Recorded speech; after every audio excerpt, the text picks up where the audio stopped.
everyone, it's Tzayla, and welcome back to Off Key and On Pitch, your backstage pass to the unfiltered world of music. Today we have an incredible guest, someone whose knowledge about streaming, playlists, and artist growth has helped thousands of musicians navigate the industry. Mike Warner is a leading expert in the streaming space, the author of Work Hard, Playlist Hard, a speaker, educator, and consultant. He's worked directly with major platforms and independent artists alike, helping them understand how to maximize streaming opportunities, build strong fan bases, and take control of their own music careers. In this episode, we dive into the realities of playlisting, the biggest misconceptions artists have about streaming, and why social media might be more important than playlists today. Mike also shares game-changing tips on live streaming, website optimization, and the power of consistently engaging with your audience. Plus, he gives real, practical advice for independent artists who feel overwhelmed by the business side of music. I met Mike over the summer at Berklee College of Music while he was speaking there, and since then he's been such a great help to me, so I can't wait for all of you to hear from him. All right, let's jump right into the conversation with Mike Warner. Hey Mike, welcome to the show today. Hey Tzayla, great to be here. Thank you for inviting me. Of course. You've helped thousands of artists, understand playlist and streaming, and it's amazing. But I'm curious, what got you started in this side of the industry in the first place? I'll try to give you the shorter version of the story. For me, I was a music lover from a very young age, but I was never really a strong music creator. So in high school, I started creating mixed CDs and giving them out to people and started to get a reputation as a DJ, even though I technically wasn't. Fresh out of high school, I did a course in DJing and then learned how to MC and speak on microphones at venues, and then got into music production after many years and realized I was never the greatest at production, can't play an instrument to save my life. So started collaborating with people that could. And between us, we started to make some really cool music. And then the turning point kind of happened after years of playing around Australia, where I was living at the time. I now live in California, and realizing that we wanted to release music on our terms. We were getting a lot of pushback from record labels saying, we don't like the artist name. It doesn't make sense to us. We don't like the fact that you're releasing music in different genres. Stick with one genre. And we were like, we just make music because we love it. We just want to make it and put it out. So, I keep saying we, it's myself and two friends who live back in Australia. And our group that you can find on streaming platforms is called Date Night. That's the name that the record labels didn't like. And we were like, it's music you'd listen to if you were out with someone you wanted to have some, you wanted to dance with, you wanted to have a great night out with. We couldn't think of another name that made that more clear that that's what this music is. So anyway, around 2014, I moved to California, to the United States from Australia. And we wanted to release the music on our own terms, so we started distributing it completely independently. No record label, uploading it ourselves, and doing all of the marketing, promoting, which meant that I had to start sending lots of emails, sending lots of direct messages, making lots of mistakes, and getting some wins in the process. And so I documented every step of it because people kept asking me, how did you do this? Why shouldn't I do that? And I didn't realize at the time how important that would become, because that led me on this path or this different direction of putting out music myself and celebrating my own music being available in the world and all the hard work that had gone into it, to sharing everything I'd learned with other artists and starting to see their stories about things that have happened for them. And, New Music Friday, or, now it's pretty much any day of the week, but any day when there's new music, it's a reason to celebrate. And it's great to be able to celebrate all of these artists that are getting to that next step, growing their audience because they got some good advice from myself or someone else and they put it to use, and now they're in an even better position than they were previously. And so throughout all of this, I kept going further in that direction, which led me to writing a few books. I recorded my own podcast at one point, and a lot of speaking gigs came from that, and posting videos on YouTube, hosting webinars, and just anything I can to really get this information out. And instead of just putting it just in writing or just on video, people will access information the way that they prefer, whether they prefer to read or listen or watch or, have somebody walk them through it step by step. So, yeah, I feel like I kind of gave the short version Yeah. of that and skipped a lot of things in the middle, but Yeah, that was very well put. I like that. And it's such a great things. Like that's how I met you. Like you spoke at Berkeley and that was a great talk. I still look at back at the notes I took that day. And yeah. And in your book, Work Hard, Playlist Hard, another greatly beneficial resource in my library. It's a great book. thank you. Yeah. Speaking of playlisting, like what's one of the biggest misconceptions that people have in regards to playlisting? Oh, wow.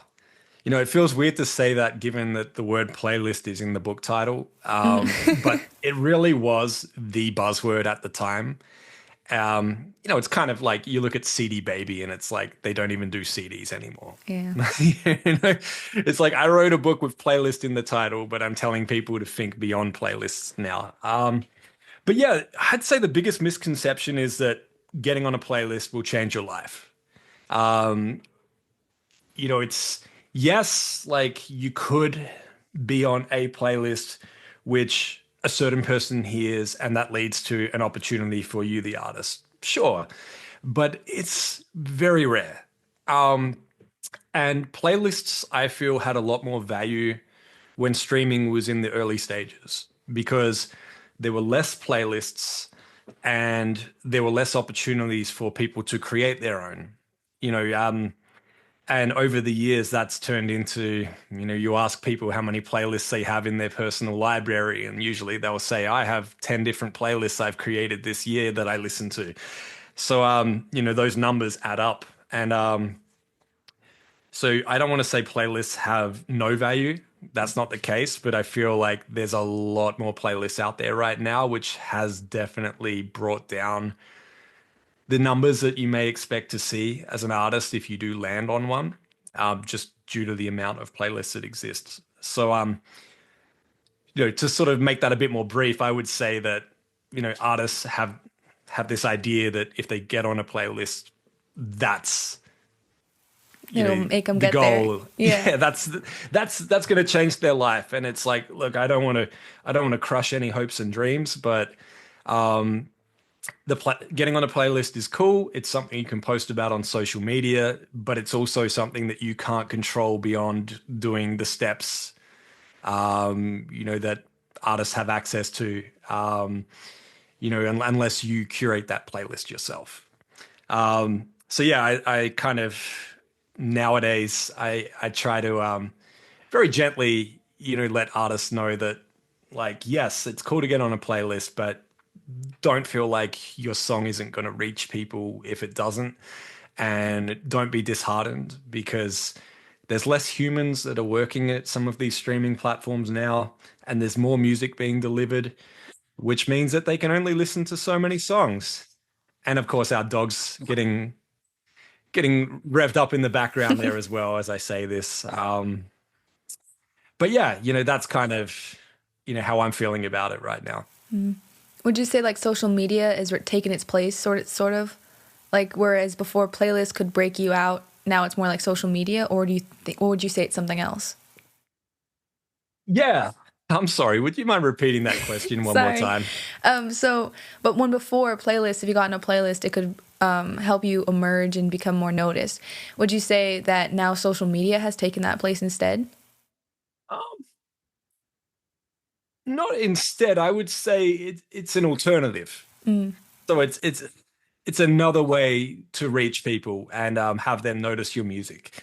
So, if we talk about TikTok, for example, it's I'm sorry, I can't help but notice okay, we are we are bark free right now. That's fantastic. Yeah, I can't help but notice that with TikTok, there's a lot of people that is the first point of discovery now.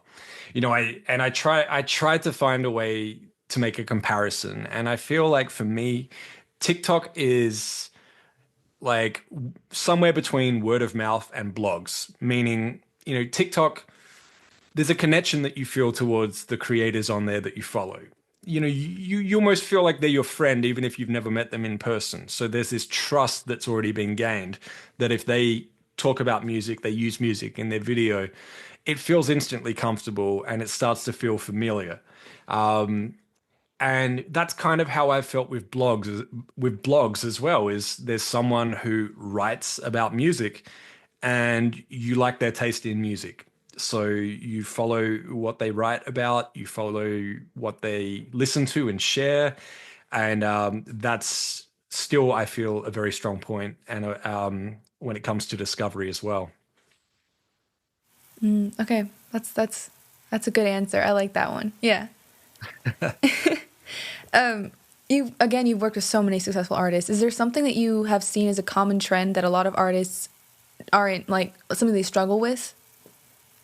I love how, like, articulate I am today. I swear I'm usually not this, like, blocky when it comes to forming sentences. No, this is great. Yeah, I see a lot of artists that are never 100% happy with what they've created. And I feel like sometimes, if I were to go back a few years and put on my different hat when I was making more music, I feel like, you just need to remind yourself that nothing will ever be perfect. Nothing will ever be 100% complete, but it's complete enough that you need to share it. People, I listen through songs from 20, 30 years ago, and there's these little things in there. You could say they're imperfections, but, they add to the uniqueness and the charm of that song.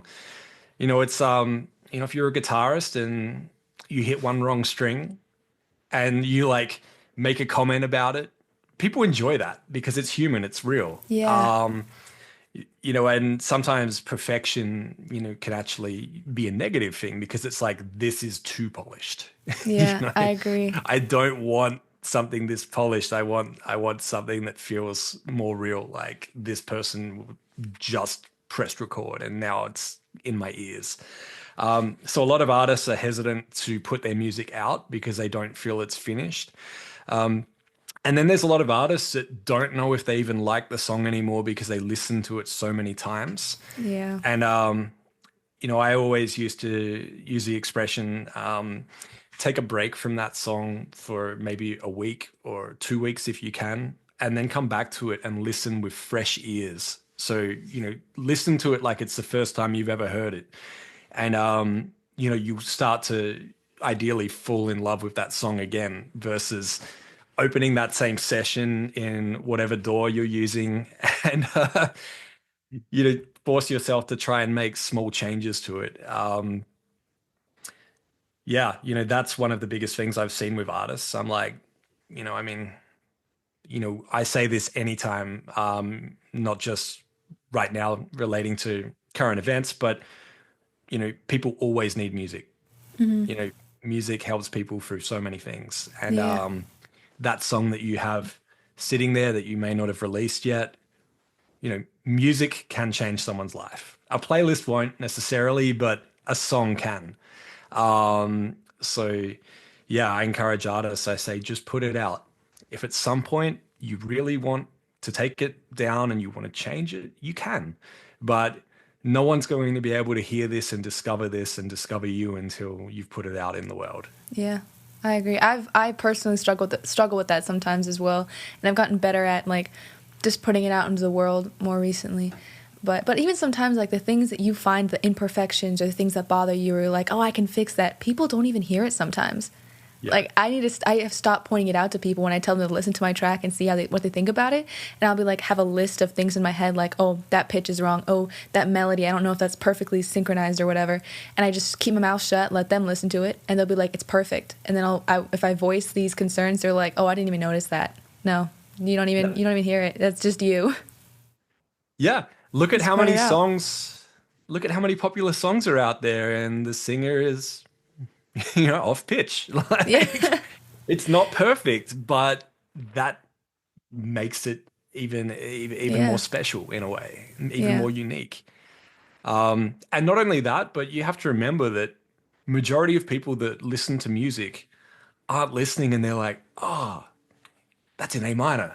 Like, I don't know why I said A minor. Maybe Kendrick Yeah. influenced that. But it's true. Like when I was DJing, I was using a mixed in key to make sure that, everything I was, every song was mixing into the next one and it was a perfect key shift. Um, and, you know, most people in the room had no idea. They didn't even notice. And I was like, I've just limited how I can play songs in my DJ set, what I can play when, because I'm so focused on everything being in key. Yeah. You know? And so I started really pushing myself to get beyond that. And I realized that it opened it up so much more for me to play a wider range of songs in different ways. And it didn't cause any change in the crowd. There may have been one or two people in the room that were probably stroking their chins in the corner and being like, I don't know about that.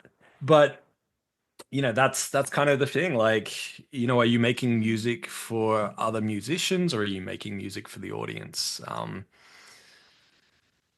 And the same when it comes to performing and playing Hmm. music as well. Yeah. That's true. Do you still DJ?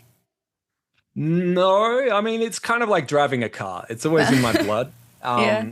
But yeah, I mean, I feel like I'm not the only one that during the pandemic, I got some DJ decks and I went live on Twitch a few times. Yeah. Um, but that was just fun.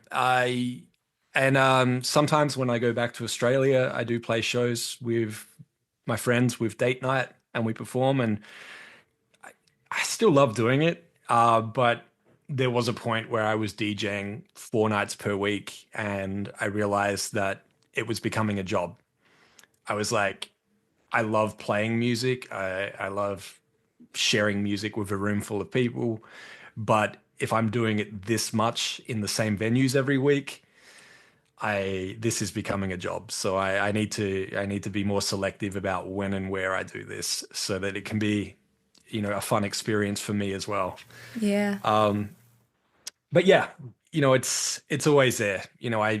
I may start playing some gigs around here again at some point. But yeah, as for right now, I just play music at home. You mentioned Twitch, and actually, after reading your book, I started live streaming on Twitch as well. Can you talk about like the importance of live streaming in an artist's career? Yeah, definitely. One thing about live streaming is that it offers a much closer way to connect with fans than even being in person in the same room. So, of course, I love in-person concerts and events. You know, you can feed off the energy in the room. You can see people reacting in real time. You can see hands going up in the air, smiles, people crying. You can see it all. Um, but one thing that you don't get at a live concert is, if you were to just stop after the song and ask someone in the crowd, "Hey, what's your name? Where are you from?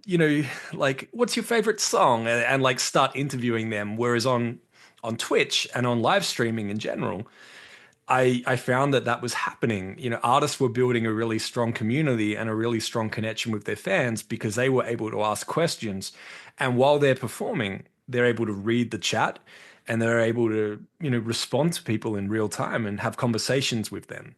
So, it's, we always talk about artists doing meet and greets with fans where every interaction could be, in some cases, 5, 10 seconds, take a photo, onto the next one. Whereas with Twitch, there were artists that knew who their super fans were because they would see them showing up to the stream once a week, twice a week.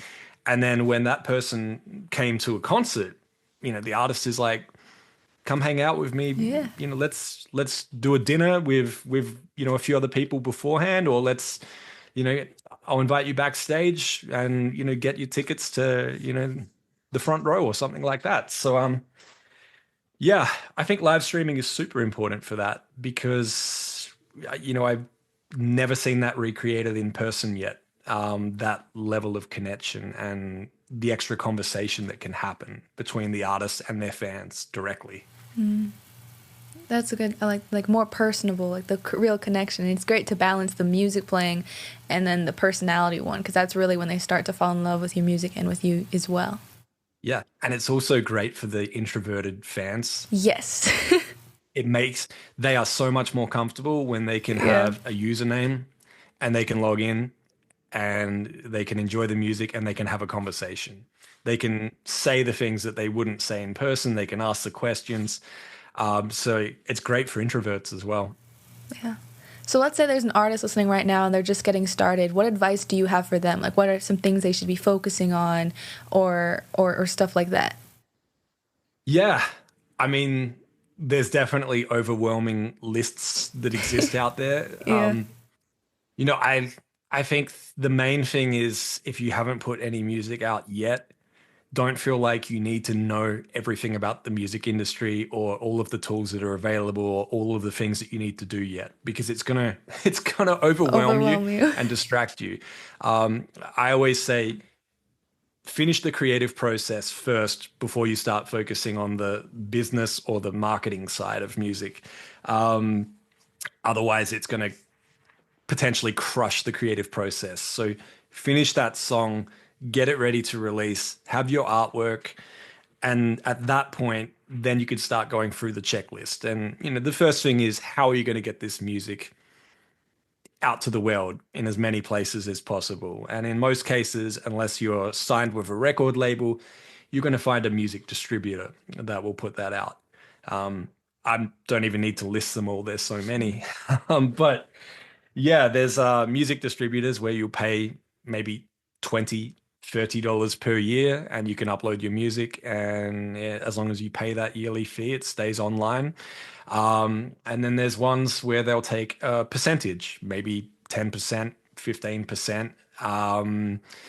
And then there's ones that offer more high level services, like they'll do a lot of the heavy lifting for you with making sure the music gets to all of the stores, making sure that the music is put in front of people who may consider it for playlist opportunities and things like that as well. But yeah, the immediate step is getting it out to the world, find a distributor. You know, I, and again, I wouldn't wait. If you think that a label is going to come to you and give you an offer you can't refuse, for lack of a better expression, the best way for them to discover you is that your music is already out in the world. Um, there's no reason to sit on music and wait, especially nowadays. Just put it out straight away. Um, Once you've distributed your music and it's going to be available, and I should mention, make it available everywhere you can. Not everyone listens to music on Spotify. Not everyone listens to music on Apple Music or YouTube Music. People will listen where they choose to listen. So making it available everywhere that you possibly can is super important. You may not know that you have a large audience in a part of the world that you've never traveled to. And the only reason that you're reaching them is because your music is available on the streaming app that is most popular there. And then I think the next thing is starting to spread the word. Um, some artists will go and post on social media and just post the artwork. And if the artwork is original and it's super creative, by all means, absolutely. But what I see works well is artists become storytellers. The same way that you tell a story in your music, the same way that you are a writer.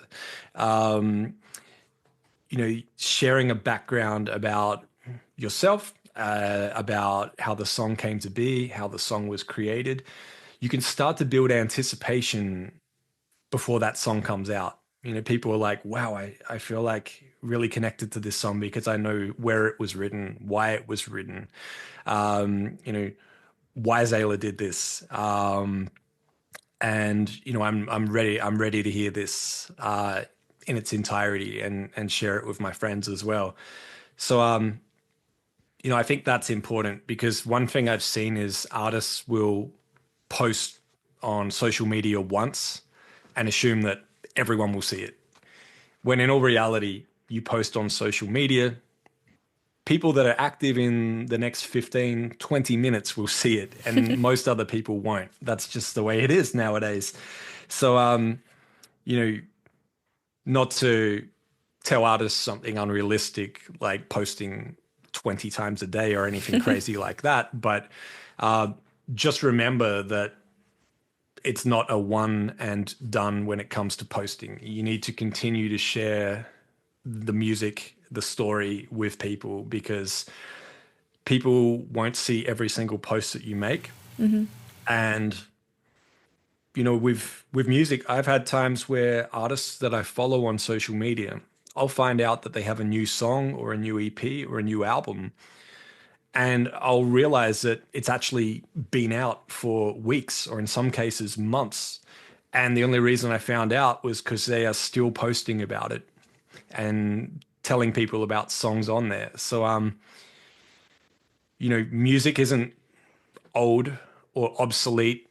I mean, it's never obsolete, but music is never old, you know, right after it's released. To me, as a fan, music is new to me the first time I hear it.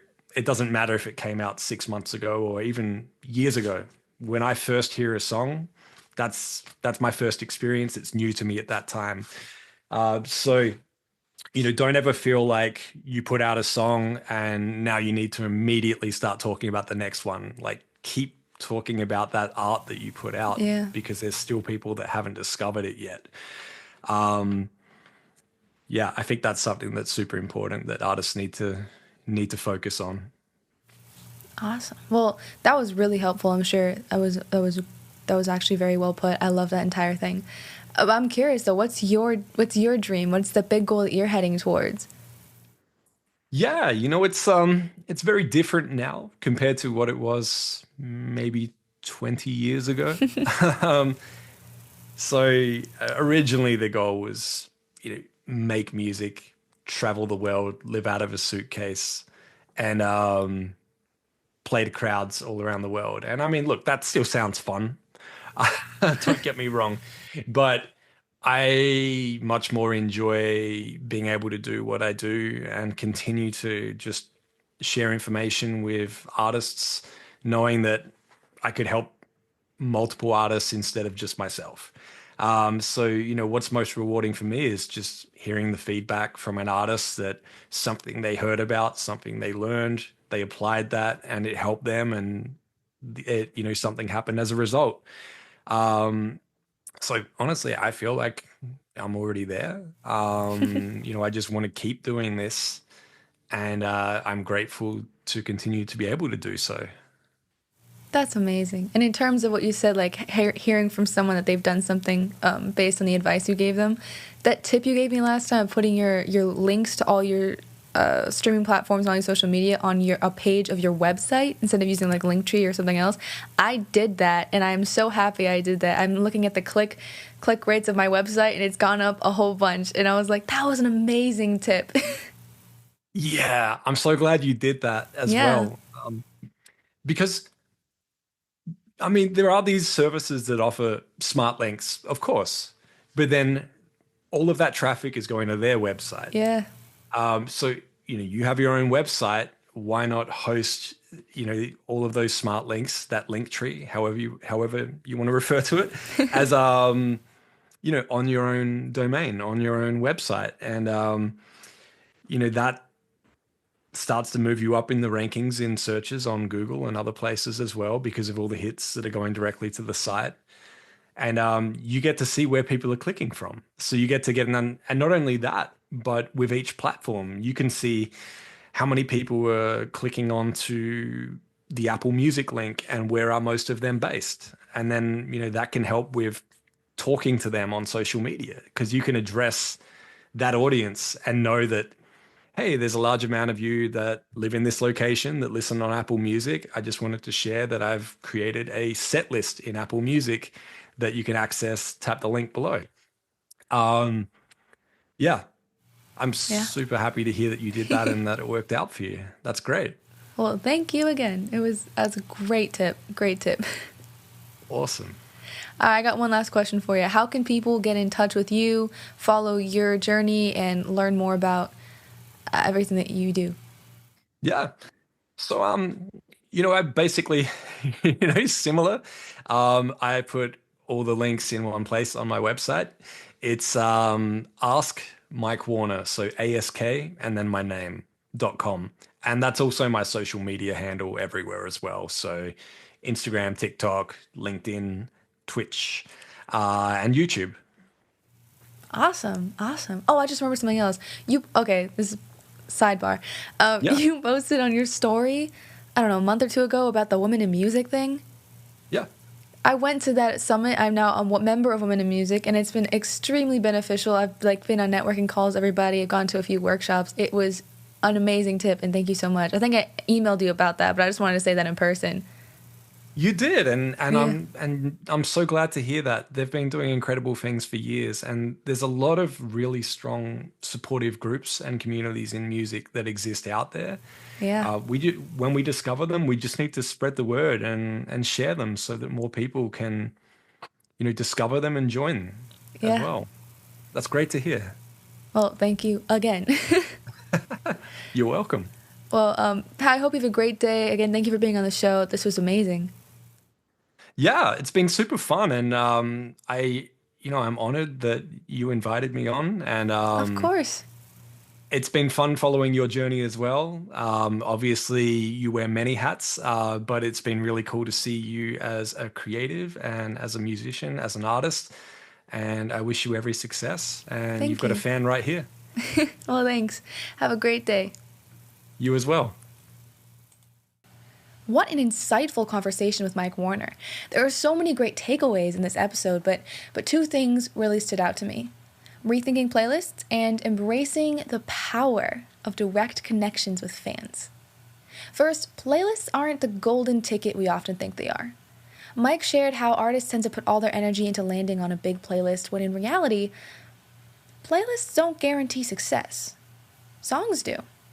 If your song connects with people, it will spread organically, whether through playlists or word of mouth or social media. Instead of chasing placements, focus on creating great music and building genuine connections and relationships with your audience. Second, connection is key. Mike talked about how live streaming and social media have become some of the most powerful tools for artists to build community and long-term fans. Platforms like Twitch allow for direct personal interactions that aren't possible at live shows or through streaming alone. Fans want to support artists they feel connected to, so don't be afraid to show up, be real, and engage with them beyond just the music. Now, I want to hear from all of you. What's one thing you're going to do this week to connect with your audience? Are you going to post more on social media? Start a live stream? Or maybe even start sharing more behind-the-scenes content. Whatever it is, DM me at Tzayla.official or tag me. I would love to hear about it. And of course, if you enjoyed this episode, don't forget to subscribe, leave a review, and share it with your fellow music nerds. You can also follow Mike you can also follow Mike at Ask Mike Warner on all platforms, and even visit his website, I can't talk today. Or you can visit his website, askmikewarner.com, for even more resources. You can also keep up with me at Tzayla.official, stream my music, check out more episodes, or even check out my music blog, all of which can be found at Tzayla.com. But before we go, remember, your music's success, oh my gosh, words today. Your music's success isn't about luck. It's about strategy, consistency, and building real relationships. Every step you take today is shaping your future as an artist. So, keep dreaming big, and I'll see you next time.